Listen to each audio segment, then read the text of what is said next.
নমস্কার, বৈদিক বার্তায় আপনাদের সকলকে সুস্বাগতম জানাচ্ছি। আমরা শ্রীমদ্ ভাগবত গীতার প্রথম অধ্যায়ের বিষাদ যোগ নিয়ে আলোচনা করছিলাম। বিষাদ যোগের চতুর্থ থেকে সপ্তম এই 4টি শ্লোকের বিষয়ে আজকে আমি আপনাদের কাছে আলোচনা রাখব।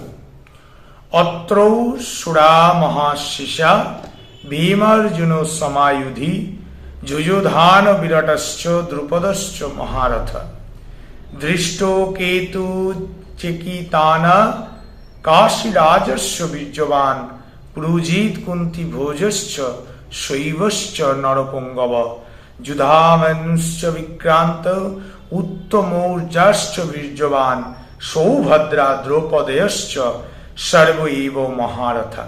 অর্থাৎ এই সৈন্যদলের মধ্যে মহাধনুর্ধারী এবং ভীম অর্জুনের ন্যায় পরাক্রমশালী সুরবীর সাত্যকী, বিরাট মহারথী রাজা দ্রুপদ, ধৃষ্টকেতু, চেকিতান, বীর কাশীরাজ, পুরুজিত, কুন্তিভোজ, নরশ্রেষ্ঠ শৈব, মহাবলশালী যুধামন্য, বীর্যবান উত্তমৌর্যা, সুভদ্রা পুত্র অভিমন্যু এবং দ্রৌপদীর পঞ্চপুত্র, এরা সকলেই মহারথী আর এরা সকলেই এই যুদ্ধক্ষেত্রে উপস্থিত।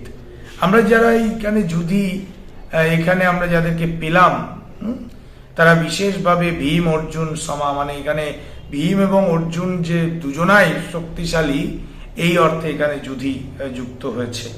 আমরা এখানে যুযুধান, বিরাট, দ্রুপদ, দৃষ্টকেতু, চেকিতান, কাশীরাজ, পুরুঞ্জিত, কুন্তিভোজ এবং শৈব, যুধামন্য এবং উত্তমৌর্যা, এদের নাম আমরা পেলাম।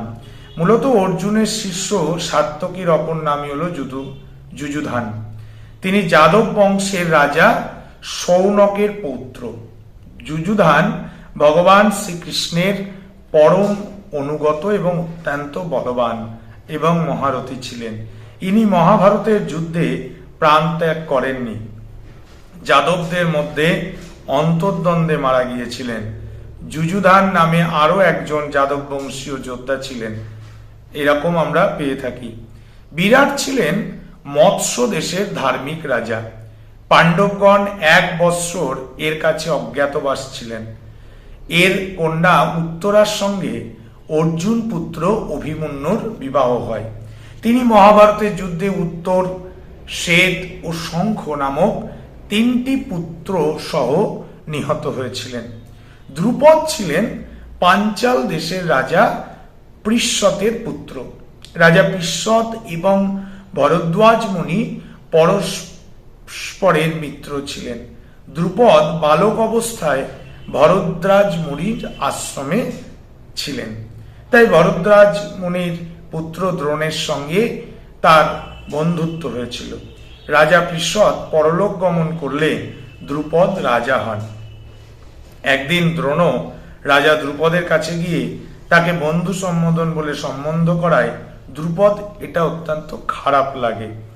দ্রোণ মনক্ষুণ্ণ হয়ে সেখানে ফিরে আসেন এবং দ্রোণ কৌরব এবং পাণ্ডবদের অস্ত্র শিক্ষা প্রদান করে গুরুদক্ষিণা স্বরূপ অর্জুন দ্বারা রাজা দ্রুপদকে পরাজিত করে অপমানের প্রতিশোধ নেন এবং দ্রুপদের অর্ধেক রাজ্য তিনি নিয়ে নেন। দ্রুপদের বাহ্যিকভাবে দ্রোণের সঙ্গে প্রীতির সম্পর্ক স্থাপন করলেও তার মনে কিন্তু ক্ষোভ জমেই ছিল। তিনি দ্রোণকে বধ করার নিমিত্তে যাগ, উপযাগ, নানা ঋষিদের দ্বারা পুত্রেষ্টি যজ্ঞ করেন। আর সেই যজ্ঞবেদী থেকেই ধৃষ্টদুর্ম এবং কৃষ্ণা প্রকটিত হন। এই কৃষ্ণায় দ্রৌপদী এবং যজ্ঞসেনী নামে প্রসিদ্ধ হন। আর স্বয়ম্বর সভাতে বিজয়ী হয়ে পাণ্ডবগণ একে বিবাহ করেন। রাজা দ্রুপদ খুবই শূরবীর এবং মহারথী ছিলেন। মহাভারতের যুদ্ধে দ্রোণের হাতে ইনি মৃত্যুবরণ করেন। এরকম আমরা পরবর্তীতে রয়েছে ধৃষ্টকেতু। তিনি ছিলেন চেদি দেশের রাজা শিশুপালের পুত্র। ইনি মহাভারতের যুদ্ধে দ্রোণের হাতে নিহত হন। চেকিতান বৃঞ্চি বংশীয় যাদব মহারথী যোদ্ধা এবং অত্যন্ত সুরবীর। ইনি পাণ্ডবদের 7 অক্ষৌরী সেনার 7 সেনাপতির অন্যতম একজন। কাশীরাজ ছিলেন কাশীর রাজা, তিনি অত্যন্ত বীর এবং মহারথী। এরা নাম সঠিকভাবে জানা যায় না, তবে কাশীরাজকে সেনাবিন্দু এবং ক্রোধহন্তাও বলা হয়েছে। কর্ণ পর্ব অধ্যায়ে 6তে যে স্থানে কাশীরাজের মৃত্যুর বর্ণনা আছে সেখানে তার নাম অভিভূ বলা হয়েছে। পুরুজিৎ এবং কুন্তিভোজ এরা দুজনেই কুন্তির ভ্রাতা এবং যুধিষ্ঠিরাদির মাতুল ছিলেন। উভয়ই মহাভারতের যুদ্ধে দ্রোণাচার্যের হাতে নিহত হন। শৈব ছিলেন যুধিষ্ঠিরের শ্বশুর। এর কন্যা দেবকীর সঙ্গে যুধিষ্ঠিরের বিবাহ হয়েছিল। ইনি মানুষের মধ্যে শ্রেষ্ঠ, অত্যন্ত বলবান এবং বীর যোদ্ধা ছিলেন। একে তাই নরপুঙ্গব বলা হয়ে থাকে। যুধামন্য এবং উত্তমৌজা এরা হলেন 2 ভাই, পাঞ্চাল দেশের রাজকুমার। প্রথমে এদের নিযুক্ত করা হয়েছিল অর্জুনের রথচক্র উদ্ধারের জন্য বা রক্ষার জন্য। এরা দুজনেই অত্যন্ত পরাক্রমী এবং বল সম্পন্ন ছিলেন, তাই এদেরকে বলা হয় বিক্রান্ত এবং বীর্যবান। এই 2 বিশেষণ এদের সাথে যুক্ত হয়। এরা দুজনেই রাতে নিদ্রিত অবস্থায় অশ্বত্থামার দ্বারা নিহত হন। দ্রৌপদীর 5 পুত্রের কথা বলা হয়েছে।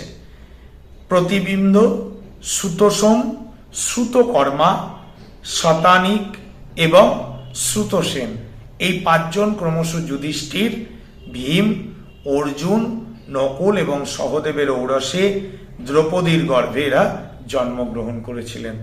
রাতের অন্ধকারে ঘুমন্ত অবস্থায় অশ্বত্থামা এদের হত্যা করেছিল। শাস্ত্র এবং শাস্ত্রবিদ্যায় নিপুণ সেই অসাধারণ বীরদের মহারথী বলা হয়ে থাকে, যারা একাকী 10,000 ধনুর্ধারীকে পরিচালনা করতে সক্ষম হন। দুর্যোধন এখানে যেসব যোদ্ধাদের নাম উল্লেখ করেছেন তারা সকলেই মহারথী হিসাবেই উল্লেখিত। পাণ্ডব সেনাদের প্রধান যোদ্ধাদের নাম বলে দুর্যোধন এখন আচার্য দ্রোণকে অনুরোধ করছেন তার সৈন্যদলের প্রধান যোদ্ধাদের সঙ্গে পরিচিত হওয়ার জন্য। কি বলছেন? 7ম শ্লোক, अस्माकं तु विशिष्ट्याये तर्णीबोधो द्विजोत्तम नायका मम सैन्यस्य संगार्थं तान् ब्रवीमिते। হে ব্রাহ্মণ শ্রেষ্ঠ, আমাদের পক্ষে যারা প্রধান তাদের সঙ্গে আপনি পরিচিত হন। আপনার জ্ঞাতার্থে আমাদের সৈন্যদলে যেসব সেনাপতি আছেন আমি তাদের নাম বলছি। অর্থাৎ এখানে দুর্যোধন দ্রোণাচার্যকে এবার নিজের কারা কারা শ্রেষ্ঠ বীর আছেন নিজের পক্ষে সেই বিষয়ে আলোচনা রাখছেন। আজকে এই পর্যন্তই। সকলে ভালো থাকুন। ধন্যবাদ। হরে কৃষ্ণ। ওম তৎসৎ। ওম পরমাত্মনে নমঃ।